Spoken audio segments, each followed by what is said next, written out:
podcast de sorcellerie.net. Mon nom est Dead Breeze et je suis en compagnie de Zelda. Allô Zelda, ça va bien aujourd'hui? Je vais très bien, merci. Donc aujourd'hui, on a un sujet, c'est la sorcellerie des campagnes. Donc c'est un terme qu'on entend souvent parler. Est-ce que tu veux nous en parler un petit peu?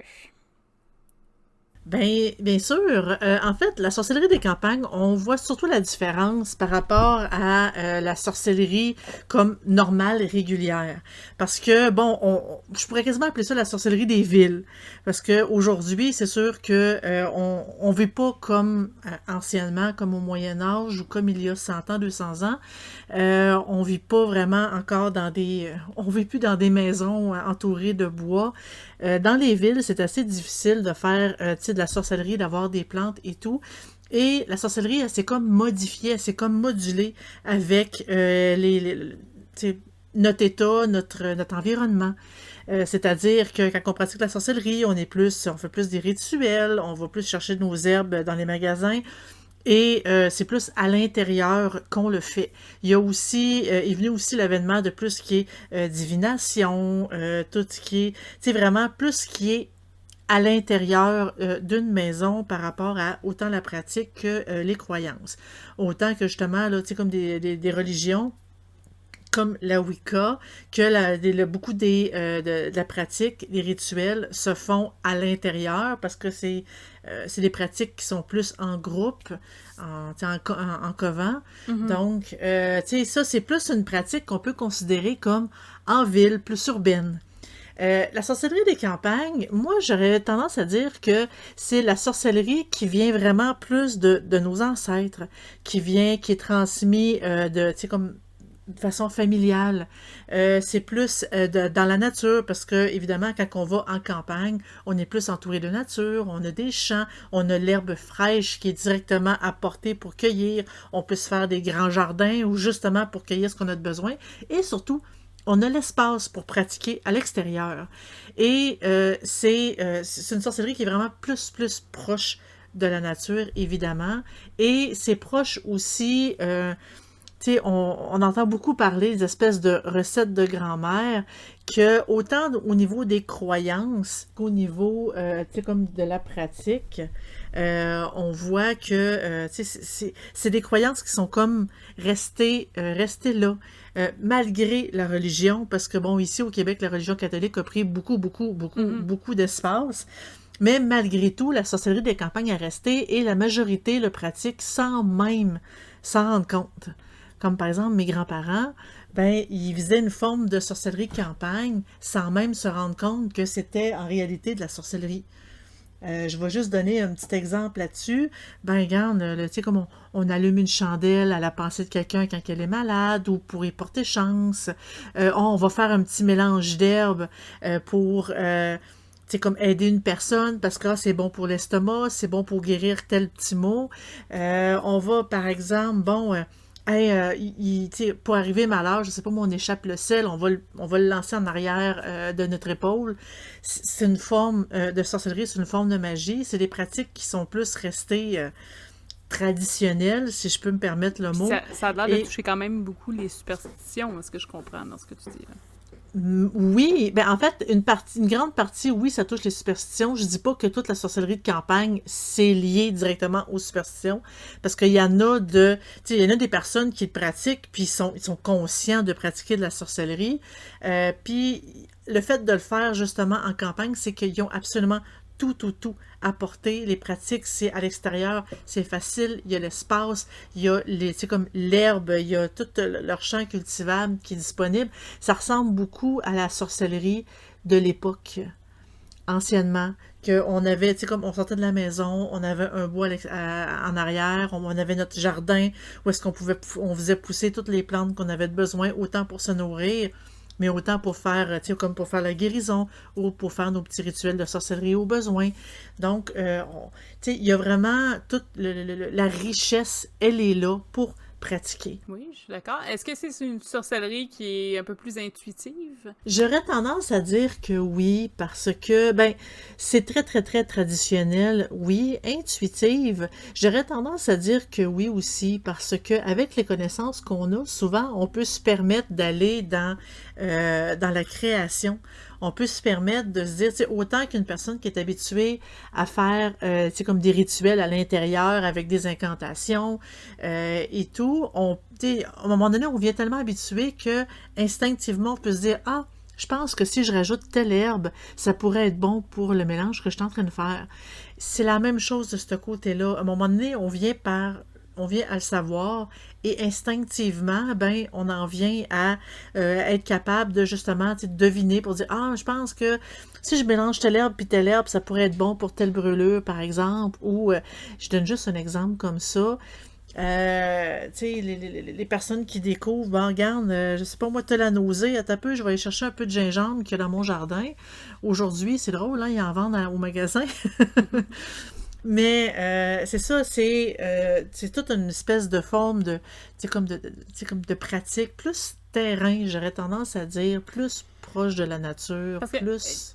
l'image que j'en ai, moi, personnellement, c'est vraiment plus comme la petite sorcière qui est dans sa maison toute seule, ben, en tant que telle, sa maison, son jardin et son entourage, là, mais qui est Oui, seule, qui travaille, bon, suite à son instinct, et non pas dans les pratiques qui sont très cérémonielles, par exemple. pas du tout. Les Tu sais, pratiques plus cérémonielles, c'est vraiment plus des pratiques que j'aurais tendance à dire citadines. ouais. Parce que quand on est dans les grandes cérémonies avec les chandelles et tout, c'est difficile d'essayer de mettre des chandelles dans le champ dehors sans mettre le feu au champ. Mais oui, c'est plus cérémoniel quand on est, tu sais, comme plus en ville. Il y a plus des covents où est-ce qu'il y a des espaces dédiés justement à ça, parce que nous, ben, tu sais, comme on n'en a pas, nos maisons sont quand même pas si grandes que ça. Nos pièces dédiées pour ça sont pas tu sais, vraiment faites pour ça. Moi-même, dans ma maison, j'ai pas tant de pièces que ça et je peux pas me permettre d'avoir une chambre dédiée vraiment pour la pratique. Et c'est là, ce qui est intéressant justement quand on est en ville, de se trouver un couvent où est-ce qu'on a des endroits pour pratiquer. Évidemment, dans les mêmes croyances que nous, on a.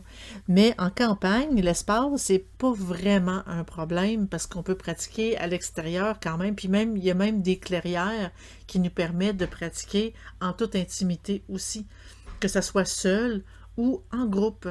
Mais je veux pas dire que nécessairement ces pratiques-là sont plus seules, mais en général, ce genre de sorcellerie-là qu'on peut peut-être associé peut-être un peu à la sorcellerie verte, à la magie verte, ben c'est plus des pratiques qui sont plus solitaires tu sais, que grégaires qu'en groupe. J'aurais tendance aussi à croire que il y a beaucoup de tests et essais qui se fait dans ce type de pratique-là, au moins à une certaine époque. Parce que j'imagine, bon, c'était beaucoup plus secret à l'époque qu'aujourd'hui, hein, donc les gens testaient. Pour tout ce qui est magie verte ou soins en particulier, là, des tests, il doit en avoir eu, là. Dont la raison Sûr. pourquoi on parle de trucs un peu plus intuitifs, c'est que quelqu'un qui, je sais pas, cultivait du basilic, travaillait avec le basilic toute l'année, ben peut-être que sa pratique, il y en avait dedans, un peu plus que les autres. Et vis-à-vis ce qu'il cultivait, tout ça, autour, ou en tout cas dans sa demeure, ça variait la pratique. L'attachement aux plantes, tout ça change aussi. C'est probablement que la lithothérapie aussi doit être à une certaine forme de pratique, là, comme on dit, Ben des oui, campagnes, là. bien sûr. Puis tu sais, il faut dire aussi que quand on parle de pratiques intuitives, je dirais dans toutes les pratiques qu'on dit vertes, qui est plus liée à la nature, ce genre de pratique-là, il y a comme la croyance populaire, je dis pas que c'est pas vrai, là, mais je dis juste que ce qui est comme de base, implanté de base dans ces pratiques-là, c'est que la nature nous parle. Et que quand on est assez bien connecté avec la nature, elle nous parle, elle nous dit quoi faire. Donc, l'intuition vient de là. C'est la nature qui dit, regarde, tu prends telle plante, puis elle vibre d'une certaine façon, on le sent, puis ah, regarde, si je le mélange avec telle autre plante. Oui, il y a beaucoup d'essais, mais comme on dit, par exemple, la façon que les médicaments ont été inventés, il n'y a pas quelqu'un avec la science infuse qui s'est dit « Hey, prends ça, ça va guérir tes maux de ventre ». Il y a eu évidemment des essais qui ont été faits pour constater pour voir, bon, ben regarde, sur tel type de personne, ça fonctionne, tel autre type de personne, ça fonctionne pas. Tu sais, c'est comme n'importe quelle étude sur les médicaments.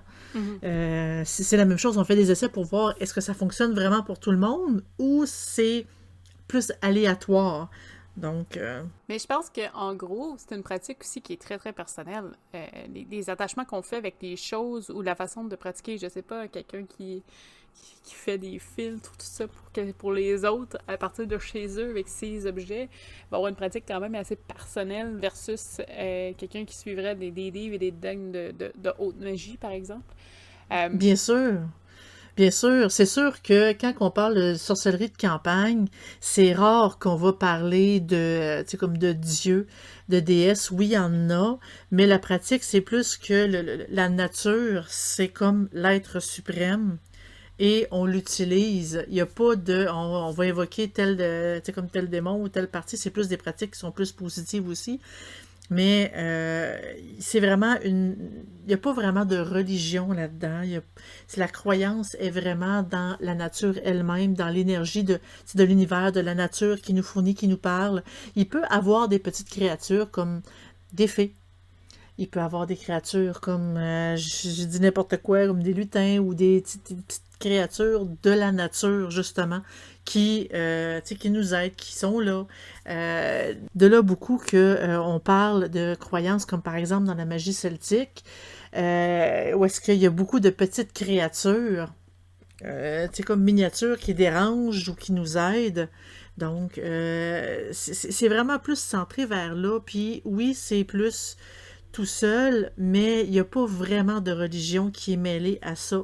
C'est vraiment une pratique plus vraiment très proche de la nature, je dirais. Généralement, quand c'est des pratiques qui sont aussi en solitaire, où on parle souvent de protection de son foyer, protection de sa maison, c'est souvent son environnement aussi qui est touché par la pratique. Oui, On tente d'influencer l'environnement autour de soi, mais à des plus petits, en tout cas la façon que je vois ça, j'ai l'impression que c'est pas des plus petites forces, mais je veux dire, c'est plus concentré. C'est vraiment visé quand il arrive quelque chose. Et justement, là, on protège la maison avec des pierres, des talismans, plein de choses. Il des y a symboles. des symboles. Évidemment, quand on parle de maison et de pratique solitaire, il y a souvent l'espèce de sorcière de cuisine qui ressort, la pratique du Kitchen Witch. Qui Oui, permet aussi de faire des rituels dans ce sens-là, donc de laisser sortir des émotions, laisser sortir de la frustration, des mauvaises habitudes. Parfois, vous pouvez aider, en tout cas favoriser avec ce type de pratique-là. Vous pouvez augmenter des énergies, apporter du calme et aussi s'enraciner. Et c'est quelque chose qui est facilement faisable là, au niveau de la pratique. Quand vous faites justement là, du kitchen magic, de la magie de cuisine. la magie de cuisine.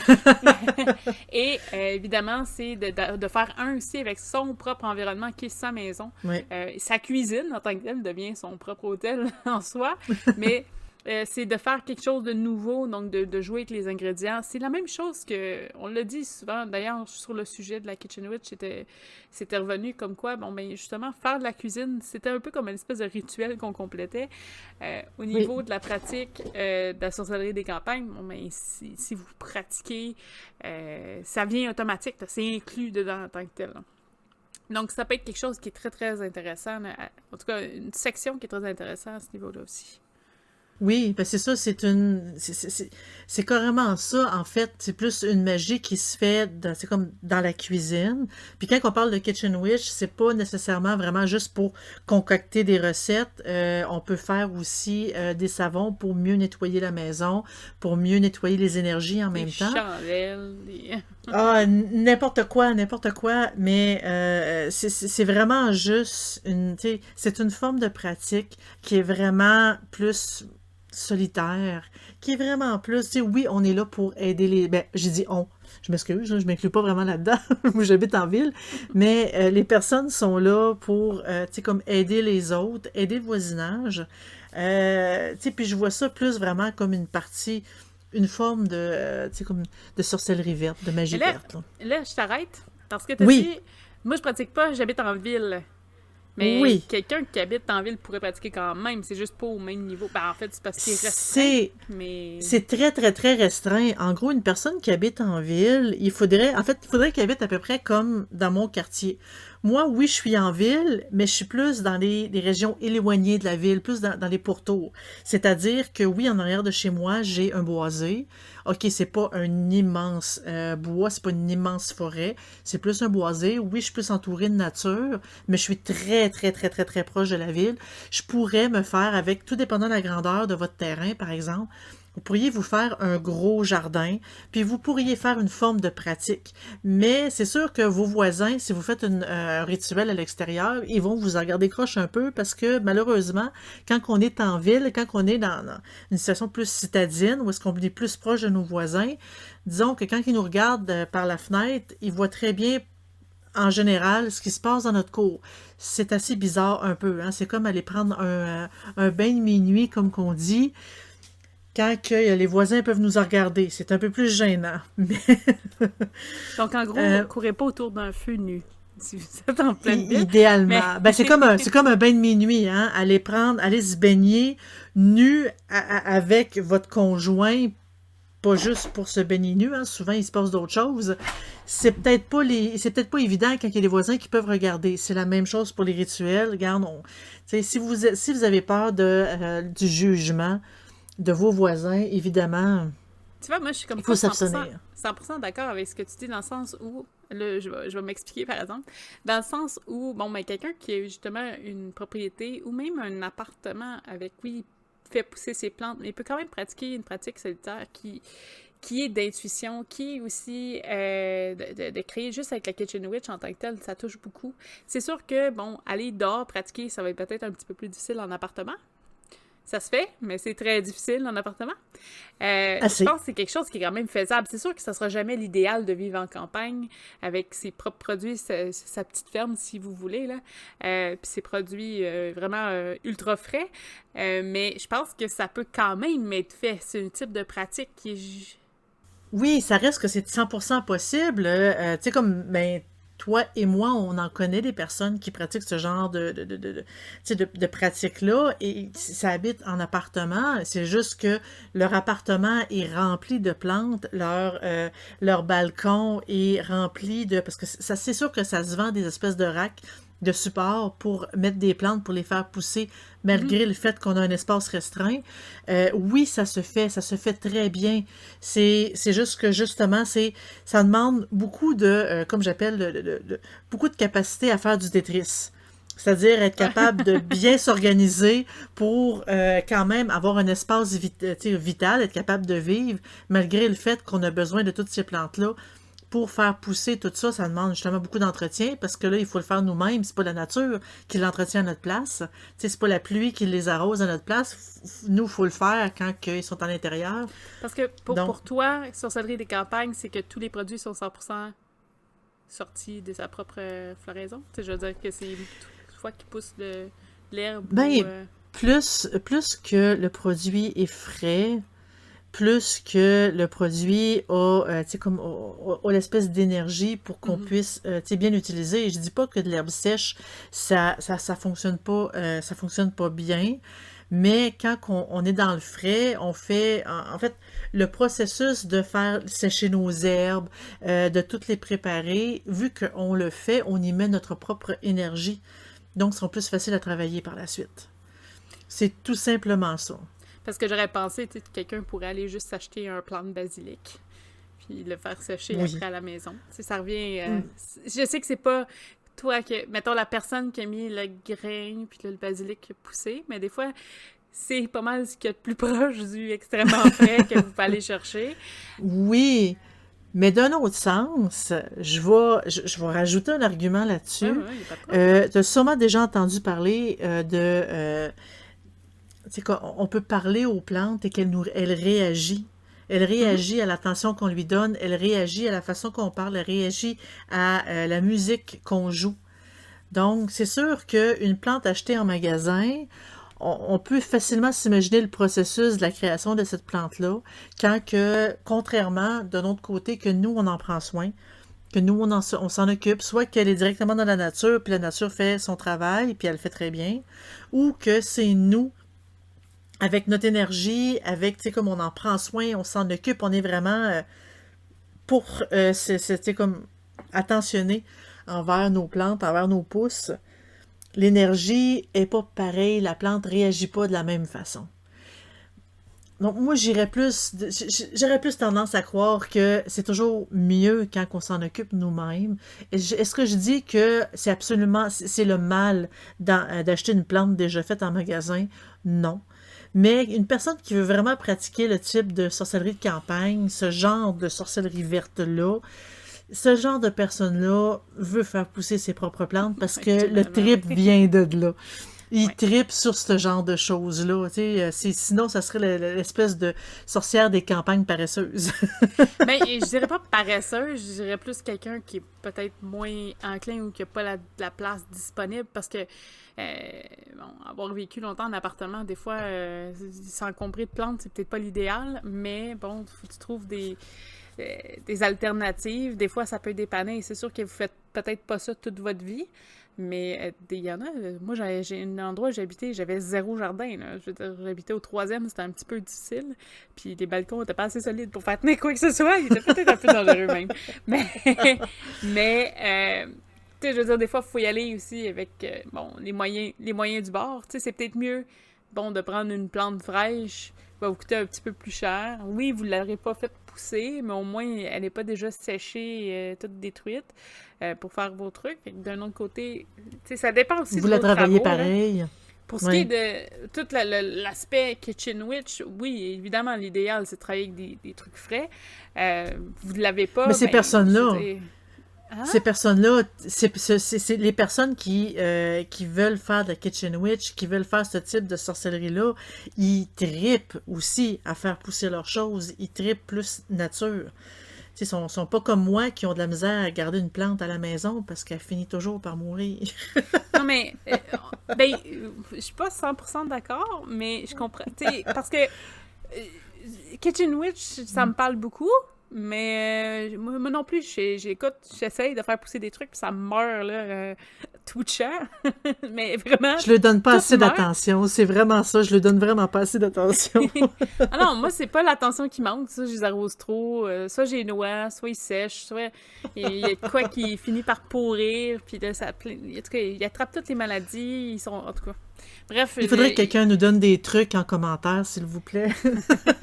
Donnez pas le pouce vert, comme on dit. Ça c'est normal, mais pourtant, la pratique du Kitchen Witch, c'est quelque chose que je trouve super important, d'utiliser des produits avec des propriétés, des produits qui sont le plus frais possible. Je veux dire, c'est sûr que si j'ai la chance de prendre de la cannelle en bâton puis de la râper moi-même, je vais le faire. Mais j'ai pas de cannelle qui pousse chez nous, tu sais. Je veux dire, il y a des trucs que, oui, t'as pas le choix de prendre une alternative, même si tu pratiques, peu importe le type de sorcellerie, là, ça va toujours être mieux avec les produits frais, mieux avec ci. Mais si vous n'avez pas la chance de faire pousser, il y a des fruits et des légumes qui ne poussent même pas ici. Il faudrait aller en Amérique du Sud. Donc, c'est un petit peu difficile de dire « Allons, c'est un gros voyage. » Ouais, moi, je fais pousser un bananier complet. Non, ça marche pas. Mais oui, effectivement, il y a plein de choses. Vite fait, parce que je t'en ai mentionné, mais la sorcellerie des campagnes, ça a l'air de toucher beaucoup de remèdes de grand-mère, c'est ça? Oui, c'est sûr que au fil des générations, les remèdes que les sorcières faisaient, ça s'est comme transmis, puis c'est comme devenu une espèce de tradition de recette de grand-mère. Tu sais, justement, je parlais du gingembre pour calmer, tu sais, comme la nausée, les maux de cœur. C'est comme un remède de grand-mère qui fonctionne tellement bien que la pharmaceutique, les compagnies pharmaceutiques ont décidé de le reprendre puis de le vendre en comprimé. Il y a aussi d'autres choses, par exemple, une tasse d'eau chaude pour aussi aider le mal de cœur. On y rajoute peut-être un petit peu de bicarbonate de soude ou du sel. Mais, tu sais, c'est juste en fait, juste l'eau chaude suffit pour aider le mal de cœur, soit dit en passant. je vous le dis. Il y a d'autres types de recettes qui sont quand même assez drôles. Un clou de girofle, quand on a une dent qui nous fait mal, on croque le clou de girofle, on attend une couple de minutes, le temps qu'il ramollisse, puis on le recrache. Puis ça engourdit la gencive. Ça nous fait une espèce d'antidouleur locale, tu sais, façon permanente. Ça goûte Tu sais, ça guérit. dégueulasse. Totalement. Mais c'est pour ça qu'ils disent le recracher d'ailleurs. Mais tu sais, comme pour un certain temps, ça guérit pas, mais pour un certain temps, ça gèle un peu. Ça peut aider. Il y a, tu sais, comme Ben, j'ai une liste. Je peux te donner de quelques Oui, trucs. J'ai pris... juste l'aloès pour les peaux irritées. Hein. Ah oui, Présentement, moi, je suis en train merveilleux. j'essaie de survivre à un coup de soleil que j'ai eu. Et l'aloès, c'est magique. Ah oui, Ça, ah oui. ça fait du bien. J'en ai reçu moi aussi, puis c'est quand l'été passé? Non, Oui. récemment, j'ai eu un méchant coup de soleil et j'ai coupé une feuille, puis ouais, ça fait du bien vite, là. Ah, Euh, oh que oui. Puis on s'attend pas à ce que, justement, ça marche aussi bien. Tu sais, tu t'attends à ce que Ouais. ça fasse comme des crèmes, de ça dure quand même 4 jours à avoir mal. Non, non, en dedans de 24 heures, c'était réglé. En tout cas, la Oui. douleur était passée le plus drôle. Il y a des livres qui se font, j'en ai vu beaucoup en français, donc c'était des 100 ou 500 trucs de grand-mère. Vous pouvez facilement les trouver sur le net, d'après moi. Vous pouvez les trouver en librairie aussi. Dans ce que j'avais noté, tu sais, c'est des petites choses aussi qui peuvent être autant comment c'est ça, du handicraft, donc vous faites vous-même, que ça peut être considéré comme un objet dans la sorcellerie.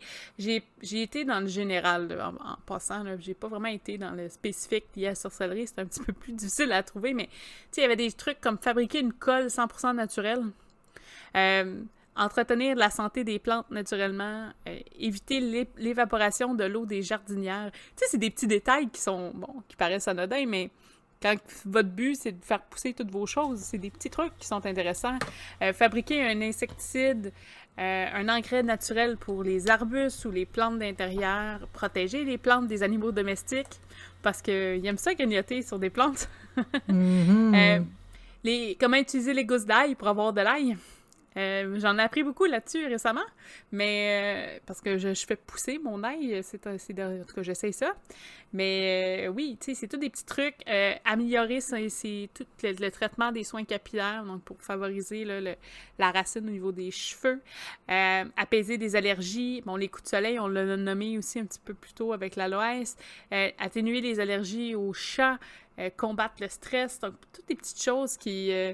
c'est des petits remèdes ici et là, puis des fois, c'est juste de sentir un ingrédient ou d'aller faire, bon, les mélanges de farine. La colle, c'était un truc de farine avec de l'eau. En tout cas, c'était tous des objets que vous avez à la maison ultra simples. Tu te dis, Mhm. hey, si jamais je suis mal pris ou j'ai besoin de coller de quoi sur un altar, vite fait, j'ai pas de colle, je peux en faire un. C'est d'être aussi, pas autodidacte, mais de pouvoir se débrouiller rapidement, de Ben, façon intelligente. avec des items qu'on a déjà à la maison. Tu sais, je Oui, donne puis juste un exemple. Vous avez une brûlure, vous pouvez mettre du miel sur vos brûlures, c'est antiseptique. Ça protège de exactement. l'infection. Mais C'est, c'est... c'est toutes des petites choses ici et là qui peuvent servir. Vous êtes mal pris, bon, ben, vous allez pouvoir vous aider. Puis là, on dirait qu'on sort du sujet de la sorcellerie, mais c'est parce que c'est toutes des choses qui vont vous aider dans votre cheminement en tant que tel. Je sais pas, vous voulez faire une espèce de montage sur un altar, mais vous voulez que tout soit fait naturellement, mais c'est une option que vous pouvez faire là, avec la colle, par exemple. Mais évidemment, tout ce qui est poussé, vos fruits, légumes et herbes, comment éloigner les insectes nuisibles ou les limaces, là. C'est toutes des choses qui vous donnent des idées puis qui éventuellement améliorent aussi votre pratique parce que vous allez avoir des nouveaux skills, des nouveaux apprentissages qui peuvent être intéressants avec ça. Oui. Puis aussi, justement, quand que tu dis qu'on est capable de se débrouiller, en fait, c'est parce que là, on parle d'espèce de recette de grand-mère pour dire on essaie ça quand on est malade. Mais de base, l'espèce de sorcellerie de campagne, c'était aussi pour aider les voisins. Et les voisins, ben, il y avait toujours des petits mots. Ah, regarde, j'ai un rhume, j'ai mal à la gorge, j'ai la peau qui pique. Et c'était comme le travail de cette sorcière-là, de cette personne-là, de trouver quelque chose qui soulage, puis se servir de la nature, justement, pour soulager. Donc, Tu sais, c'est un mélange de tout. Oui, c'est des petites recettes comme ça, mais d'un certain sens, c'est né en quelque part. C'est quelqu'un qui l'a essayé, que ça fonctionnait. Et en bout de ligne, ben, ça fonctionne très bien. Donc, c'est pour ça que s'il y a certaines remèdes qu'on peut continuer. Oui. Est-ce que tu avais d'autres choses à raconter sur le sujet? Mais je pense que on n'a pas mal fait le tour. Donc, écoutez, si vous pratiquez la sorcellerie des campagnes, ben, alors je sais pas, si vous avez des trucs que vous voulez partager avec tous les autres, venez sur le site de www.sorcellerie.net. Ça va nous faire un plaisir de voir tous vos commentaires et vos informations que vous voulez partager. Bien sûr, si vous avez des recettes grand-mère, why not? Envoyez-les, écrivez-les, hein? On a Vous eu pouvez les pas mettre ça. aussi en commentaire sur YouTube, sans problème. Oui, oui, puis si c'est vraiment, on pourrait toujours partager s'il y a vraiment quoi que ce soit qui est vraiment, vraiment intéressant, là, fait qu'il n'y a pas de Oui. problème. Si vous voulez en tout cas, discuter en direct avec nous, vous pouvez toujours le faire sur Discord, qui devrait être noté dans la description ci-dessous. Vous pouvez toujours nous écouter sur Spotify, Google Cast, Apple Cast, nous voir sur Twitch en live stream les samedis 8h30 heure du Québec ou 2h30 heure européenne. Évidemment, vous pouvez suivre notre Facebook qui est facebook.com/sorcellerienet. Et si vous avez des commentaires, des questions, des suggestions de sujets, là, on est très preneuse à chaque fois. Sur ce, je vous souhaite une excellente semaine et on se revoit la semaine prochaine. Merci! Bonne semaine! Bye!